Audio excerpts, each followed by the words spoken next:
Hi there, and welcome to this week's Growth Execution webinar.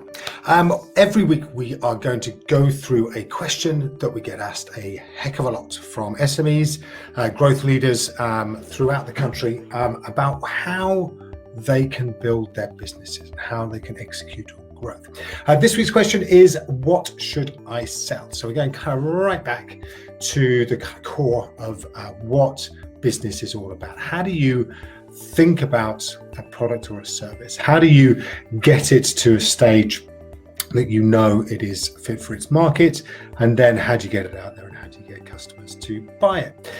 So what we want to do first of all, as ever, is just put this into some context. Now, the growth execution formula is what all of the work that we do is built upon. And it focuses on three very distinct disciplines: our product, marketing, and sales. Now, this week's question, what should I sell, is very much focused in the first of these, in the product discipline. But rather than just being on one, which is what we do perhaps most weeks, this one covers three of the core elements. And these are product concept, product design, and product service. All right, so we're not this week going to get into marketing and the sales side of things. That you can find a lot of resources on the growtion.co website, growtion.co. Loads of stuff on there. Obviously, we get the growth execution tips every day to give you some further insights too. But this is very much around your kind of start point. All right, when you think about a product or a service that you are going to look to get out there into the market, what does it look like? How do you start? All right, so we've got these first three elements to go through. So let's start with the first of them, which is product concept. Now, this is singularly the most important of the elements of business growth execution. It is singularly perhaps the most important question that you ever ask in your business. It is, why am I solving this problem? Okay, why am I solving this problem? The answer to that question, when you get it down to its brass tacks, when you finally distill it to the point that that you should, what you will find is something that's probably very personal to you. It's got to be something that drives you on. Okay, there is no doubt, sadly, that at some stage in the life of your business, as you build it and you grow it, that there will be some tough times, that there will be things that come out that you don't expect, perhaps pandemics, perhaps recessions, all sorts of things that can happen externally, internally within your business. So to have something that you really believe in, to have something that you fundamentally are quite certain that is your purpose, almost, that can help you to overcome so many of the challenges that you face in business, and so many of the challenges that might perhaps floor people for whom this is not quite the calling that it is for you. So that's why getting an idea, getting a driven purpose is so important. Like I said, it needs to be personal. It's got to be something that really fires you up. It's got to be a clear problem.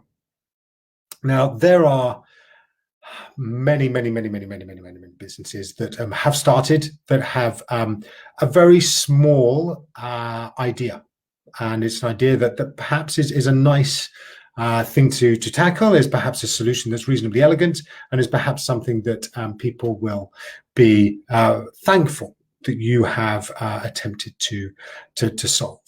But what you might also find is there's not enough of them, or you might find that the problem is kind of marginal, and actually there's either a bunch of other ways of solving it. It's already taken care of by a different product, or it's just something that people aren't not enough people are interested in, and certainly aren't willing to pay money for. So that problem side of things needs to be explored and needs to be pretty self-evident, and needs to be something that you are confident and that you have worked through, is going to be something that you've got enough of an audience, enough of a potential market to build a business from. Now, we'll come on to how you might test that market out in a sec. The solution itself needs to be elegant. Okay, it needs to be something that goes end to end. It needs to be something that people actually like to use or like to follow through. If it's something that's really complex, really gnarly, then what you might find pretty quickly is that people vote with their feet and vote out and decide that actually in the end what they're going to do is to find another way of doing it, or just pretend the problem isn't there and so on. So having that elegant solution is something that's really important as well. And what you've got to do with all of this is put it at the heart of your business. Okay, this is something that needs to be visible from everywhere. One of the things you find when you get the right product concept is that it does kind of emanate from every pore of your business. Everything that you do just kind of just exudes this real belief that this is a proper and a natural thing to be going after that fits you so well. So whether it's marketing content, whether it's sales partnerships, you've got this product concept that speaks to those that you're going to be working with. It speaks to the content that you're going to put out there to your potential audience as well. So by getting your product concept right, that is the first step.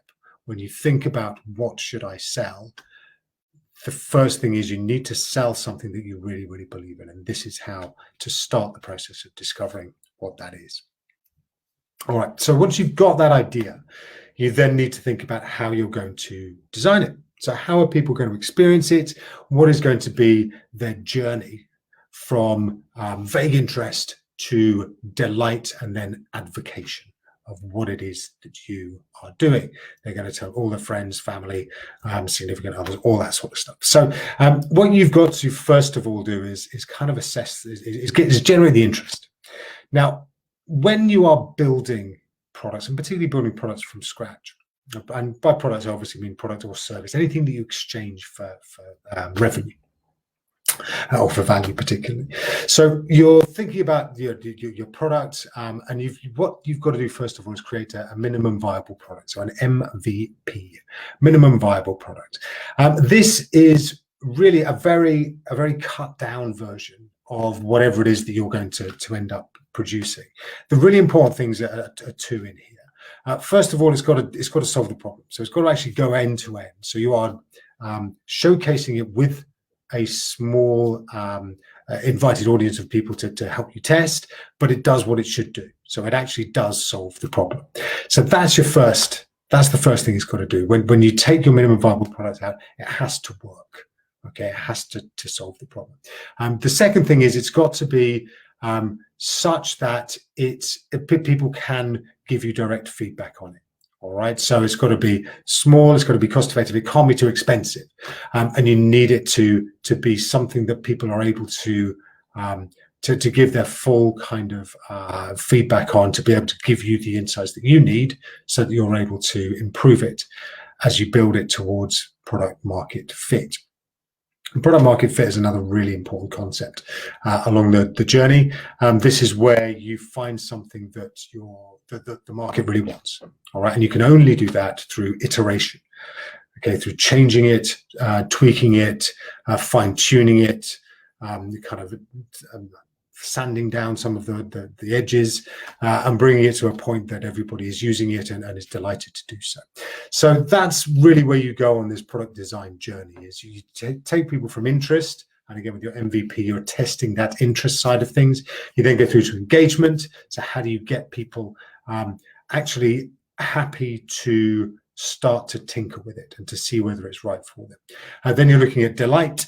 So how do you get them to be really enthusiastic about it, to the point that they think this is so important to them and solving their particular problems?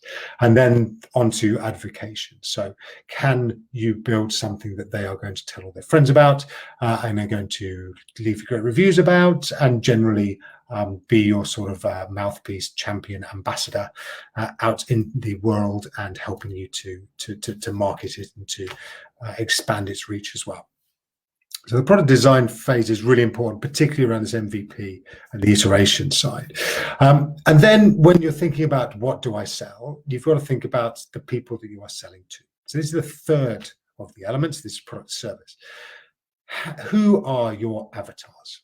Right? Who are the people that you are going to be selling this to? And by avatars, what I mean is you've got to think about the kind of characters of the people that you are going to be selling to. What do they think? What do they believe? What do they know? What do they hate? What do they love? All of those different attributes that complex human beings have, you need to try and get inside of the different avatars that you're going to be selling to. I would generally caution for you not to have more than perhaps 3 versions of avatars at any one time that you're targeting, mainly because there is a potential that you'll get confused or that you get overwhelmed by trying to be inside different types' heads.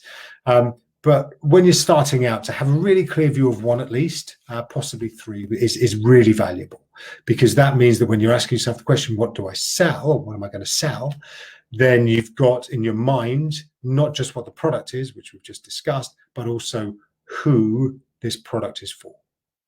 Because without that, you may well be designing something for just a group of people or a cohort or community that you don't really understand well enough to know that this is going to work.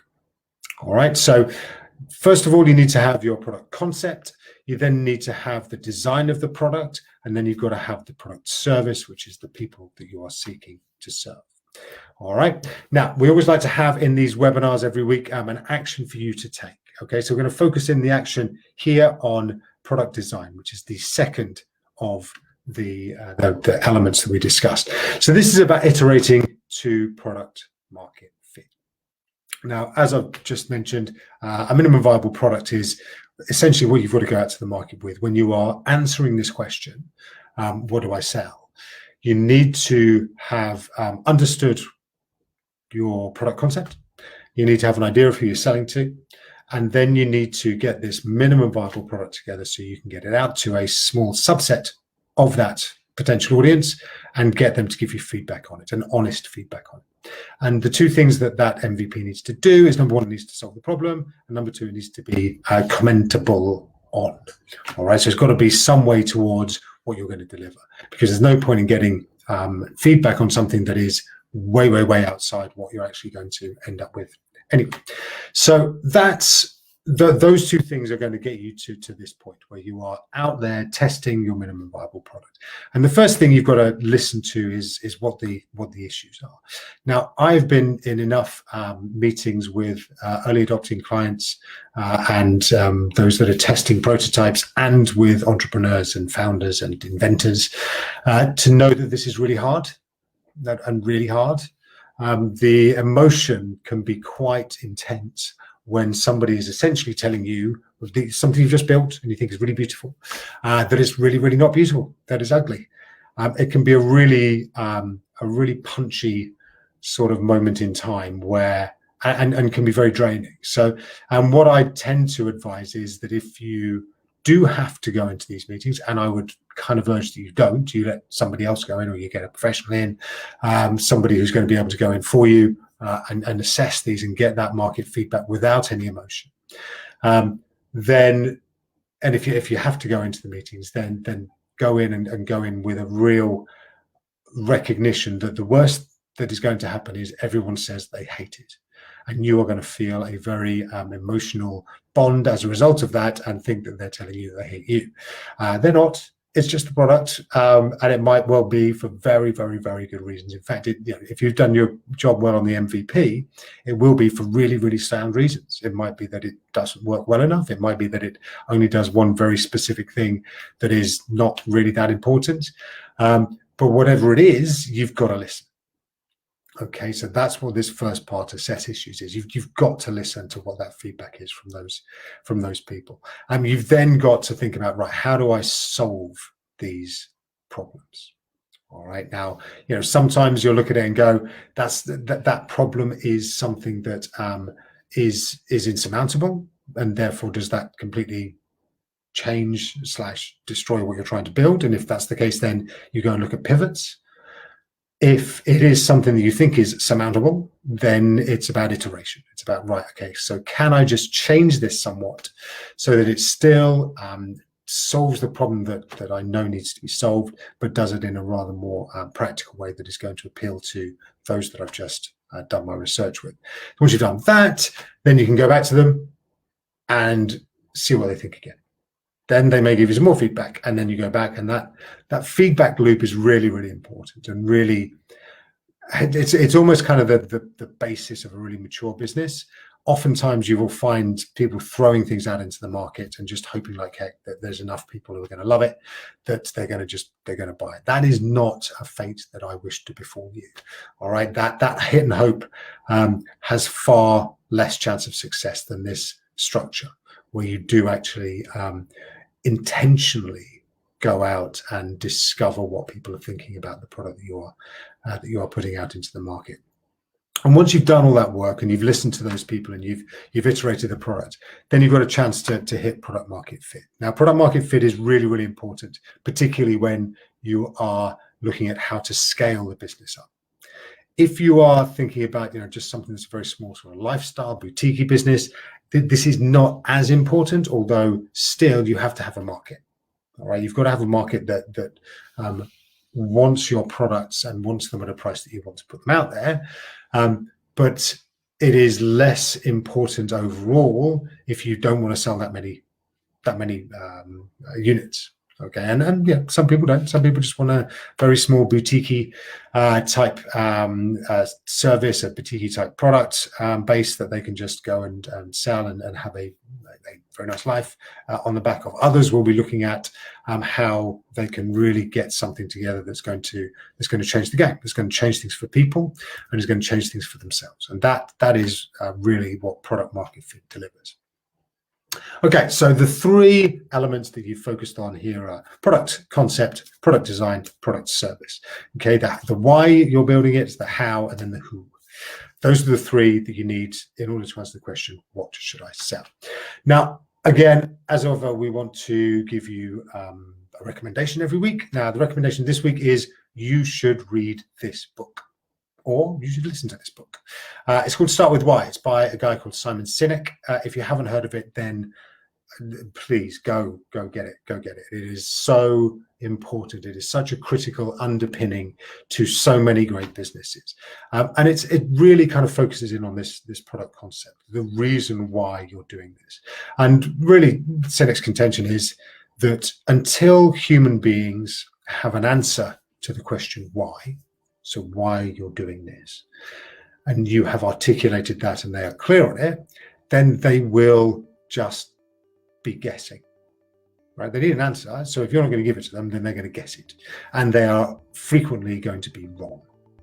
So until you tell them and are able to articulate it, able to explain it really matter-of-factly, and it dovetails into this is why, the reason why I'm doing it is this, and this is what the product has come out of this why, then they'll just keep guessing and they're likely to get it wrong. And in the end, it will be harder for you to sell to them. So that's why here at Growtion, we focus really hard on product concept, because that is the why. It is finding the reason why you think this this problem is one that you wish to solve in your way. All right, so that is a great book. Again, listen to it if you don't have time to read it. It's on Audible. It's on, I'm sure, loads of other great audiobook channels.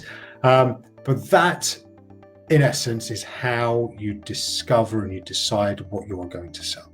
All right, first of all, you need to have the why, you need to have the product concept. Then you need to have the how, which is the product design. Then you need to have the who, which is the product service, the people that you are here to serve. All right, hope that has really helped this week with your question, what do I sell? Plenty more on the Growtion website, GROWTION.co. Do please go have a look. We've got daily growth tips. We've got weekly podcast links. There's loads of videos. There's everything you could want to know about launching, scaling, exiting your business. So please do pop along, sign up for some. There's loads of free stuff on there, obviously. And I wish you all the best with it over the next week. If there's anything you need, please join us in the Growth Execution group on Facebook.